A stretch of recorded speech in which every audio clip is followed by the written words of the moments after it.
భారత రాజ్యాంగం ప్రతి పౌరుడికి సమాన హక్కును కల్పించిందన్నారు కాంగ్రెస్ సీనియర్ నేత మధు యాష్కి. అంబేద్కర్ రాజ్యాంగంలో రాసిన ఆర్టికల్ 3తోనే తెలంగాణ రాష్ట్రం వచ్చిందన్నారు. ఎస్సీ ఎస్టీలకు కాంగ్రెస్ ప్రభుత్వం అండగా ఉంటుందన్నారు. రాజ్యాంగాన్ని మోదీ ప్రభుత్వం బలహీనపరుస్తోందని విమర్శించారు. సేవ్ కాన్స్టిట్యూషన్ కాంగ్రెస్ నినాదమన్నారు. అంబేద్కర్ జయంతి సందర్భంగా హైదరాబాద్ ఎల్బీ నగర్లో అంబేద్కర్ విగ్రహానికి పూలమాలలు వేసి నివాళులర్పించారు మధు యాష్కి. కార్యక్రమంలో స్థానిక కాంగ్రెస్ నేతలు కార్యకర్తలు పాల్గొన్నారు.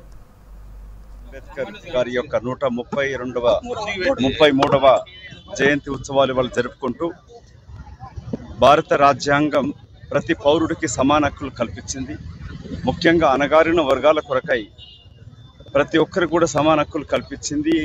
బాబాసాహెబ్ యొక్క ఆలోచన విధానంతోనే ఇవాళ తెలంగాణ రాష్ట్రం ఏర్పడిందంటే కూడా ఆర్టికల్ 3 పొందుపరచడంతో మెజారిటీ వ్యతిరేకించినా కూడా మైనార్టీ ఒపీనియన్ తోటి తెలంగాణ రాష్ట్రం ఏర్పడింది.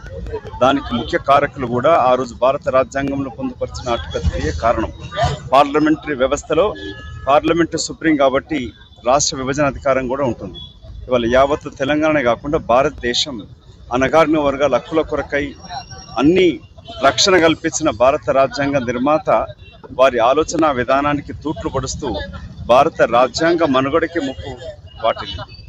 సేవ్ కాన్స్టిట్యూషన్ అనే పేరుతోటి భారత్ జోడో న్యాయ యాత్రతోటి రాహుల్ గాంధీ గారు భారతదేశమంతా తిరుగుతూ ఈ భారత రాజ్యాంగాన్ని రక్షించుకోవాల్సిన అవసరం గురించి పదే చెప్తూ వచ్చారు.